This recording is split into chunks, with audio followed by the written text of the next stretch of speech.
अप्रैल में मेरा पेपर था। मेरा एक बहुत बड़ा पीजी था, हॉस्टल मान लो पीजी। मैं, मेरे सीडीएस वाले मतलब मेरे सीनियर्स और मैं खुद और हमारे इंडिया वाले सब लोग रहते थे। गाइस आप बिलीव नहीं करोगे, उस समय पर दिसंबर तक पूरा पीजी भरा हुआ था, पूरा हॉस्टल। इतनी भीड़ थी उसमें कि सब लोग हर दूसरे के एक दूसरे कमरे में बैठे हुए पढ़ते रहते थे। और अगर देखो, मेरे को इसकी कसम है, अगर मैं 1% भी झूठ बोलूं ना तो भगवान मेरा नाश हो जाए। बस मैं ये बोलूंगा, ये विद्या मेरे लिए इससे बड़ा कुछ नहीं है। मैं तुम्हें सच क्यों, मैंने ये कसम क्यों खाई, क्योंकि मैं तुम्हें ये बताना चाहता हूं कि जिंदगी में अगर किसी को लगता है ना, जिंदगी में मेहनत हर किसी ने की है। और मैंने अपनी अगर कभी लाइफ स्ट्रगल खोल दिया ना तो तुम्हारे रोंगटे खड़े हो जाएंगे। मैं आपको एक छोटा सा हिस्सा बता रहा हूं। तो क्या हुआ कि दिसंबर में सब लोग मेहनत कर रहे थे, सब लोग पढ़ रहे थे। जैसे जनवरी आई, फरवरी आई, जैसे जैसे नजदीक आया, भाई साहब रूम खाली हो गए, एक एक कमरे में एक एक बंदा। और 1 महीने पहले की बात बता रहा हूं, 1 महीने पहले ऐसा हुआ कि पूरा पीजी भूत बंगला बन गया, पूरा हॉस्टल भूत बंगला हो गया। और किसी कमरे में मुश्किल से कोई लड़का नजर आया, रेयरली। मैं इतना रोया भाई साहब, मैं मतलब अकेला रूम में, अपना तो छोड़ो, आसपास के रूम में देखा कोई भी नहीं भाई साहब, सब छोड़ जाने। एक दो से रिक्वेस्ट करी कि भाई तू ही रुक जा। अच्छा मैं क्यों नहीं जा सकता था, मेरे साथ समस्या बहुत बड़ी थी, क्योंकि मैंने आपको बताया ना, मैं खुद घर से लड़े हुए बैठा था, क्योंकि मेरी लग गई थी कि ये देखो पहले जरा, यहां पर वॉर की जगह क्या आएगा, वॉर्स। क्यों? क्योंकि फर्नीचर कैसा नाउन है, अनकाउंटेबल नाउन है। अब मेरे साथ क्या था समस्या, मेरे साथ समस्या ये थी कि घर वालों से मेरा प्रॉब्लम चल रहा था। क्यों? क्योंकि मेरी ऑलरेडी मर्चेंट नेवी में जॉब लग गई थी और मैं मर्चेंट नेवी छोड़े बैठा था। तो मैंने एनडी के चक्कर में मर्चेंट नेवी का छोड़ दिया कि मैं ज्वाइनिंग नहीं करूंगा। तो बात तो समझ रहे हो ना, बात कितनी खतरनाक हो गई, क्योंकि मेरे को था एनडीए से मोहब्बत। अब बिलीव नहीं करोगे, उस समय मेरे लिए अगर मुझे भगवान सब कुछ दे देना और एक तरफ एनडीए, तो मुझे बस उसी से प्यार था। अब मैं इतना डरा हुआ था यार, पूरे कोई नहीं रहता था, रात को ऐसी आवाजें आती थी भाई साहब, इतना डर लगता था। लेकिन एक ही बात थी कि बस जाना है तो वहीं जाना है। मेरे रूम में मैं बताऊं 1-2 लड़के रहते थे उस समय, वो बीटेक वाले थे, और वो वैसे कंपटीशन वाले तो थे नहीं। और वो भाई साहब सिगरेट चल रही है, पूरी सिगरेट फूंकते जा रहे हैं।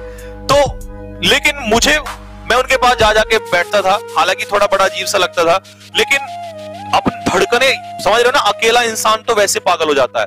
मेरी धड़कने तेज होने लगी। जब साथ में रहते थे तो टाइम बीत जाता था, लेकिन अकेला इंसान पढ़ के पागल हो गया भाई, मैं इतना ज्यादा पागल हो गया। पढ़ने के बाद क्या करूं कुछ समझ में नहीं आ रहा। और 1 महीना तो मैंने सोचा कि भाई तू भी चल यहां से, कुछ नहीं हो सकता, ये टाइम बीत नहीं सकता, नहीं तो तू पागल हो जाएगा। और आप बिलीव नहीं करोगे गाइस, मैंने उस समय पर बीपी की भी गोलियां खाई। और ये बात मेरे फादर को उस समय पता चल गई थी, जो कि इस बात पे बहुत ज्यादा नाराजगी हुई कि ऐसा क्या हो गया। लेकिन मैं इतना डिप्रेशन में आ गया था कि मैं करूं तो करूं क्या, समय नहीं कट रहा, बिल्कुल इतना डर, और सामने ऐसा लगता था कि पेपर नहीं निकलेगा। बट मुझे एक ही बात उस समय समझ में आती थी कि अगर तू आज ये छोड़ के चला गया, तूने ये छोड़ दिया, तो भाई साहब जिंदगी कभी मौका नहीं देगी वापस। और नौकरी तो कभी भी कर सकता है, क्योंकि देखिए जब मर्चेंट नेवी मैंने निकाल लिया था तो मेरे को पता था कि तू नौकरी कभी भी कर सकता है, कोई जरूरत नहीं है। लेकिन जो ये गोल बैठा है ना आज, ये एनडीए सामने, वो खड़गवासला का सपना, वो एनडीए स्पेशल ट्रेन, वो मेरे यहां ऐसे दिल दिमाग में छाया हुआ था।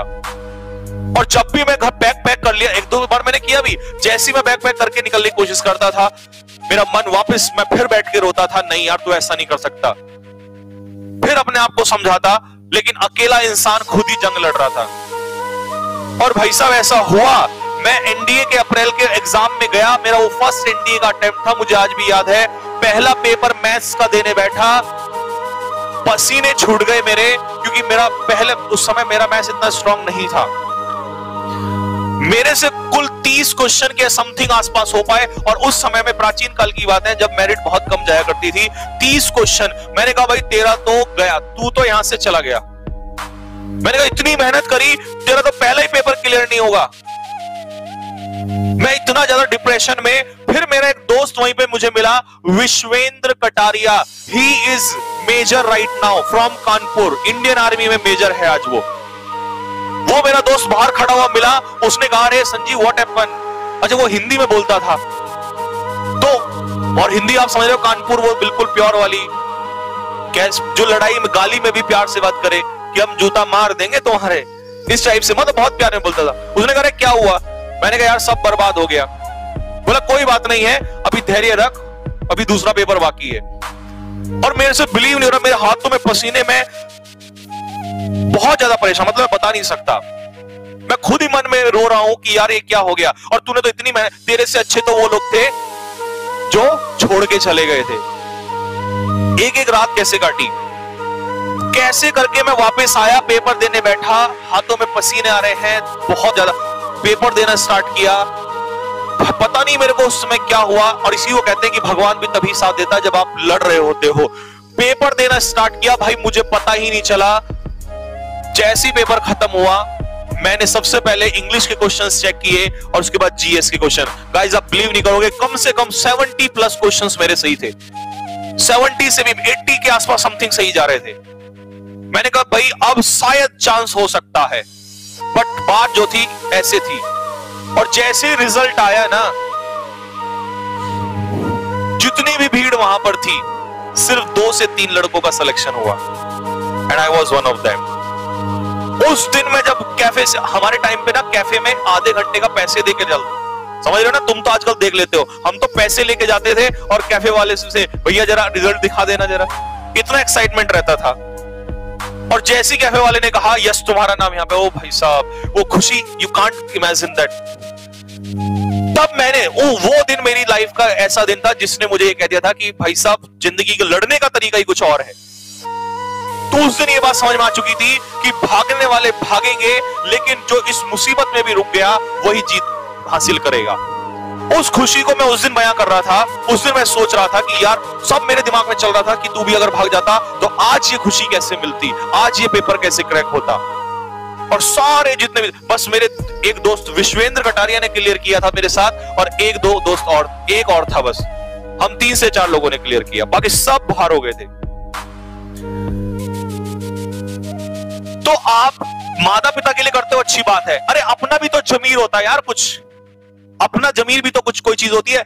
मेरा जमीर बार बार उस समय मुझे यही कह रहा था कि बेटा अगर तू आज चला गया ना तो जिंदगी में कुछ नहीं होगा। तो अपने लिए, अपना यहां से कुछ सोचो, तुम बने हो ना किस चीज के लिए। भाई मेरे को ना एक बात पता थी कि अगर तू एनडीए में गया एनी हाउ तो ठीक है, उसके बाद चाहे कुछ भी मिल जाए। यूं तो फिर सब इंस्पेक्टर छोड़ा, पता नहीं क्या कितनी जॉब छोड़ी, लेकिन कभी मजा नहीं आया उस बात में जो वहां स्पेशल फीलिंग थी। और मेरे को आज भी इस बात का गम नहीं है कि मैं एनडीए में क्यों नहीं जा पाया, कोई प्रॉब्लम नहीं है मेरे को। क्यों? कारण पूछो क्यों? Because I gave my 1000%। आज भी मेरे को लगता है कि भले ही नहीं हुआ कोई दिक्कत नहीं है, लेकिन 1000% मैंने दिया। और कैसी स्थिति में दिया ये मैं ही जानता था। कभी कभी बैठ के थोड़ा सा लगता है कि यार कभी हो जाता, लेकिन फिर दिल में आता है कोई बात नहीं, तूने अपना 100%, तो अपना 1000% दो। सिलेक्शन होना ना होना मायने नहीं रखता, दैट इज सेकेंडरी। और फिर एक बार याद कर लेना, हजारों लाखों लोग सो रहे होंगे जब तुम जाग रहे होंगे। उस समय मैं भी यही सोचता था कि यार मैं बेवकूफ तो नहीं हूं, इतनी सर्दी में, इतनी ठंड में यहां बैठा हुआ हूं और मैं मेहनत कर रहा हूं। तो इस चीज को अपने दिमाग में रख लो। लेकिन गोल लक्ष्य भी बड़ी बात होती है जिंदगी में। कुछ तो मेमोरियां याद रखोगे ना, आज भी मेरे वो मेमोरी याद रहती है, अरे कोई दिक्कत नहीं। और जितने भी लोग आज आर्मी में है ना, जितने भी लोग आज फौज में है या किसी भी डिपार्टमेंट में है, मैं जॉब छोड़ के बैठा हूं कोई बात नहीं है, लेकिन दे ऑल रेस्पेक्ट मी। भले ही आज मेरे सीनियर्स मेजर हो, लेफ्टिनेंट कर्नल हो या कर्नल हो, बट दे रेस्पेक्ट मी। और सबसे ज्यादा वो आज मेरी रेस्पेक्ट करते हैं, जब भी मिलने आते हैं वो रेस्पेक्ट। क्यों? बिकॉज आई गेव माई 1000% और and I am still doing that. So guys, एक ही बात मैं आप लोगों के लिए बोल रहा हूं कि अपना जिंदगी में कुछ एक ड्रीम पालो, उस ड्रीम के लिए मेहनत करो।